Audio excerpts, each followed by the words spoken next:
Hello and welcome back, marvelous fans. Stephen King has given us some of the most terrifying nightmares ever put to paper. I mean, he's the crowned king of horror for a reason. We know the classic Shining and the creepy clown Pennywise, but trust us when we say that Pennywise is just the tip of this terrifying iceberg. Stephen King's universe is packed with fearful creatures that don't get enough credit for how disturbing they really are. We've seen them all, the ones who lurk in the shadows, the ones that disguise themselves as harmless, and the ones who are just downright bizarre. So if you think Pennywise is the scariest thing King has to offer, well, buckle up, because there are monsters in his stories that make an evil clown look like a party entertainer, and we're going to explore them one at a time. As usual, please don't forget to subscribe to our channel and hit that like button. It really helps us out a lot. Let's get this party started. The Wendigo, Pet Cemetery. The Wendigo isn't just some campfire tale, it's one of Stephen King's most underrated monsters, lurking in the shadows of Pet Sematary and beyond. The demon has haunted Native American tribes for centuries, cutting lives short like a supernatural Grim Reaper. King describes it as a grotesque, laughing god with an almost human face twisted into a permanent grimace. Its upturned yellow-gray eyes gleam with something unnatural, while its blackened, rotting lips curl around jagged, decayed teeth, and instead of ears, two curling ram's horns jut from its skull, adding to its monstrous otherworldly appearance. Its long, peeling tongue, stained a sickly yellow, hides a writhing white worm beneath it. It's as if the creature itself is rotting from the inside out. Even its breath is revolting, expelling white vapor as though the corruption within it can't be contained. Its most infamous act, cursing the Micmac burial ground, turning it into a trap for anyone reckless enough to use it. Sure, it brings back loved ones, but at a horrific cost. What returns is cruel, violent, and decomposing, driven by something far darker than simple hunger. The Micmacs figured it out quickly and left, but the curse remained, waiting for its next victims. Fast forward to Ludlow, where kindly old Judd Crandall makes the fatal mistake of leading Lewis Creed to the burial ground when his daughter's cat dies. That single decision unleashes a chain of horrors as Lewis, blinded by grief, later buries his son Gage there. The Wendigo doesn't have to lift a finger, it just watches, knowing the destruction that will soon follow. And it doesn't stop with Pet Sematary either. In The Girl Who Loved Tom Gordon, a lost girl named Trisha McFarland finds herself stalked by something unseen in the forest. The Wendigo leaves mutilated animals as warnings, creeping closer as she grows weaker. When she finally escapes, it's not because the creature gave up, it's just waiting for the next lost soul to wander into its domain. The Boogeyman, Night Shift. The Boogeyman. The Boogeyman is one of Stephen King's classic creations. I mean, we've all heard stories of the Boogeyman, how he'll come to get you if you misbehave. He doesn't need an elaborate backstory, a tragic origin, or even a clear explanation of what he is. He just is, and that makes him even worse. This sadistic predator targets children, tormenting them until he finally claims their lives. His appearance is left mostly to the imagination, which somehow makes him even more terrifying. The few glimpses we do get describe a scarecrow-like head, hunched shoulders, and long clawed hands. He reeks of rotting meat and leaves behind damp, grimy trails, suggesting he comes from some dark, wet place, perhaps the sewers. He's never fully seen, only sensed, creeping in the shadows, lurking in the closet, waiting. The horror becomes deeply personal for Lester Billings, the unfortunate protagonist of The Boogeyman. One by one, the creature takes his children. It starts with Danny, found dead in his crib in a pool of blood. Then little Cheryl, so terrified of him that she suffers a seizure and chokes on her own tongue. Desperate to escape, Lester and his wife move to a new city, hoping for a fresh start with their third child, Andy. But the Boogeyman is patient. He follows them, hiding in the closet, making his presence known just enough to drive Lester to the brink. When Lester finally moves Andy to his own room, the monster strikes, breaking the boy's neck while Lester watches helpless. And it doesn't end there. Long after Lester has lost everything, the Boogeyman finds a new way to torment him. Disguising himself as Dr. Harper, the psychologist Lester confides in, he listens to his story, waiting for the perfect moment to reveal the awful truth. He was there all along. Whether Lester survives the final encounter is unknown, but one thing is certain, the Boogeyman never leaves. Gray Matter Blob, Night Shift. Gray matter. King's gray matter is one of those stories that truly makes your skin crawl. It's the kind of dread that starts with something ordinary, like a man drinking cheap beer alone, and slowly mutates into something far more horrific. Told from the perspective of an old-timer at a convenience store, the story kicks off during a brutal snowstorm when a terrified boy, Timmy Grenadine, bursts in. He's scared out of his mind, and for good reason. His dad, Richie, has been changing. Richie was once just another mill worker, but after an accident left him with a steady workers' comp check and no wife to support, he withdrew from the world. He spent his days in the dark, watching TV and drinking whatever beer was available, sending Timmy out for errands like some reluctant delivery service. Then, one day, Richie drank a bad beer and, well, things got weird. Timmy describes how his father started transforming. His skin grew slick and fungus-like, his hands twisting into slimy tentacled appendages. The worst part, Richie didn't seem to mind. He said it wasn't painful, just kinda nice. As the changes progressed, he abandoned light entirely, demanding that Timmy keep the house in complete darkness. Then came the cravings. First, it was warm beer, then other things. One night, Timmy caught him eating a dead cat. That was the final straw. He ran, desperate for help, ending up at the store where Henry, the owner, and a few locals were gathered. Determined to get to the bottom of things, Henry and a couple of the men decide to deliver the beer themselves. When they arrive at Richie's dilapidated Victorian apartment building, the stench alone nearly drives them back. The place is deserted. Maybe the neighbors left, but maybe Richie ate them. Then Richie speaks, demanding to know where Timmy is. Henry assures him the boy is safe, but refuses to hand over the beer until Richie shows himself. The thing that emerges is barely recognizable as human anymore. He's a festering fungal mass, something halfway through dividing. The men panic and retreat, all except Henry. What becomes of him? Well, nobody is sure.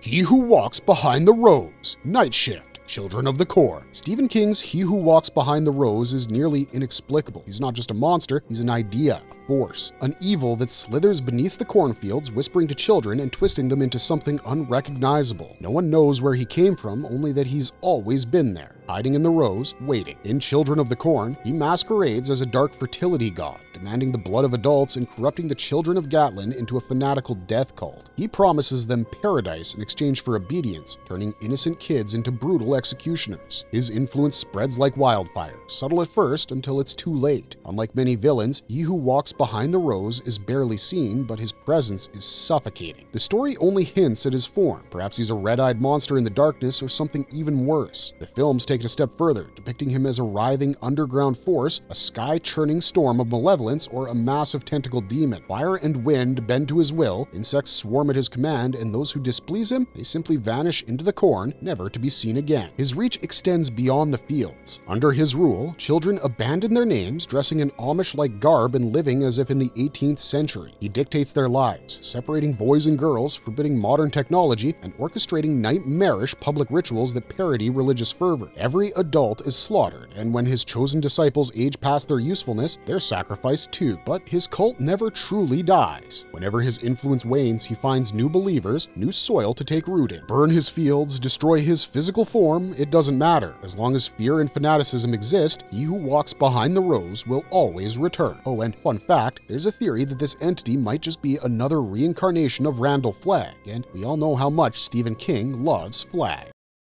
The Lake Blob, Skeleton Crew, The Raft. The Lake Blob simply exists. It doesn't roar or chase its victims, it doesn't need to. It's a floating patch of darkness with colors that dance like oil on water. Look too long and it might pull you in without you even realizing it. There are no eyes, no claws, no gaping maw, just a slow, creeping hunger. It moves without a sound, gliding effortlessly across the lake, waiting for the perfect moment to strike. Anything that touches it is lost, trapped in its tar-like grip as it dissolves flesh in seconds. Escape is only a fool's hope. It's faster than any swimmer and more patient than anyone stranded on a wooden raft in the middle of nowhere. When four college friends swim out to the raft, they don't realize they've already made their final mistake. They were young, carefree, looking for one last thrill before the cold set in. One by one, the blob claims them. A moment of curiosity, a single misstep, a second too long spent staring into its hypnotic colors, that's all it takes. Like I said, it doesn't rush, it doesn't need to, it waits. As night falls, exhaustion sets in. There's no one coming to save them, no way off the raft. The blob presses against the boards, seeping through the cracks, proving there's nowhere to hide. Terror gives way to hopelessness, and in the end, even the last survivor finds himself drawn to those shimmering, beautiful colors. Maybe they do take the pain away. Maybe giving in is the only option left. The lake is quiet once more. The raft is empty. The water ripples softly. The blob waits for the next visitor.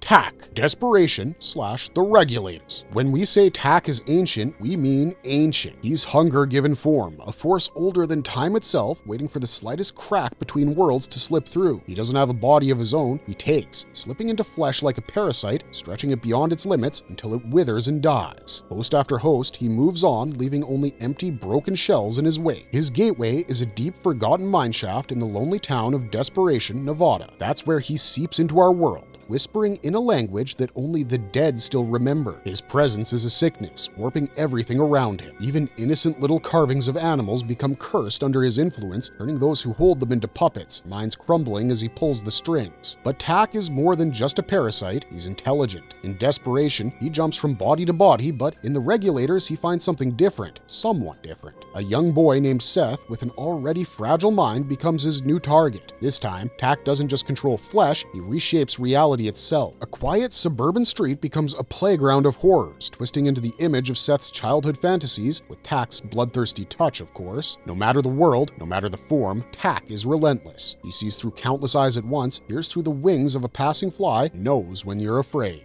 The worst part, he doesn't care much for the destruction, he simply enjoys the game. The moment you step into his domain, whether it's a deserted Nevada road or a sleepy neighborhood street, you're already his. Tak never loses.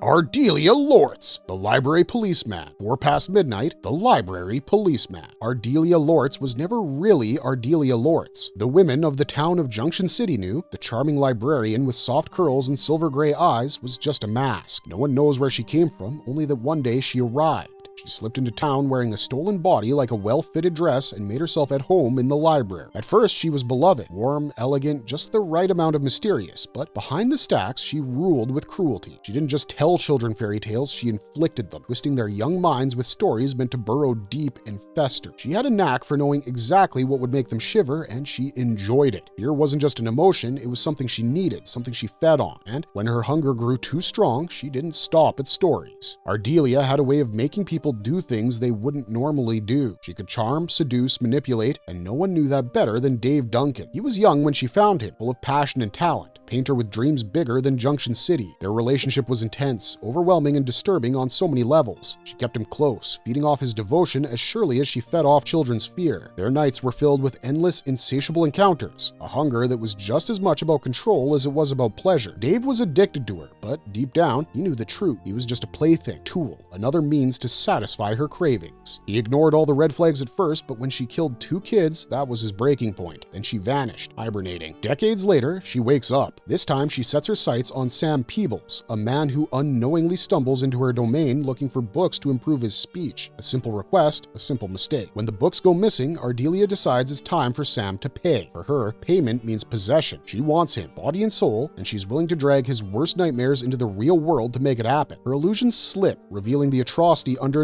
a bloated insect-like monster with a mouth designed to drink down fear like nectar.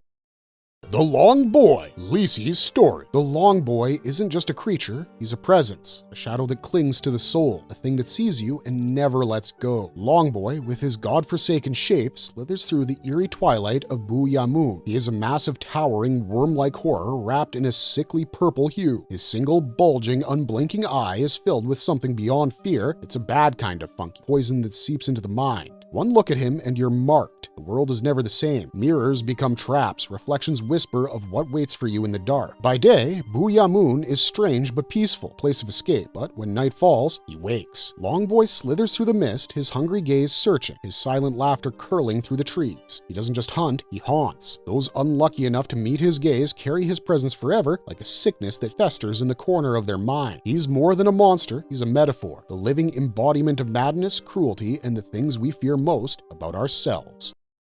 Dandelo, the Dark Tower 7, the Dark Tower. Some creatures hunger for flesh, but Dandelo, he craves something deeper. He feeds on emotion, draining his victims through delight, through laughter, and through those moments when they let their guard down. To Roland Deschain, Susanna Dean, and Oi, he appeared as Joe Collins, an aging, affable stand-up comedian living in a cozy little house on Odd Lane in the Whitelands of Empathica. He seemed harmless, charming even, a man with sharp wit, a knack for jokes, and an old horse named Lippy. But beneath that friendly exterior was something far more sinister. He lured his guests in with humor, drawing out their laughter, and as they laughed, he fed. When he fed for too long, though, well, let's just say his victims weren't laughing anymore. Locked away in his basement was Patrick Danville, a gifted young artist with a mysterious ability to shape reality through his drawings. Dandelo kept him there for years, feeding on his emotions, carefully ensuring that every pencil Patrick used had no eraser, almost as if he feared what the boy might undo. Was it caution, or was it something deeper, some unspoken rule creatures like him must follow? Dandelo's abilities, the way he twisted reality, made his home seem bigger, grander, and safer than it really was. That echoes something familiar, doesn't it? He bears a striking resemblance to Pennywise, the monstrous entity that once tormented the town of Derry. The illusions, the manipulation, the hunger, it's all too similar. Could he be a distant relative, a spawn of that ancient horror? Some people believe so. Even King himself has suggested that Dandelo and Pennywise might belong to the same species.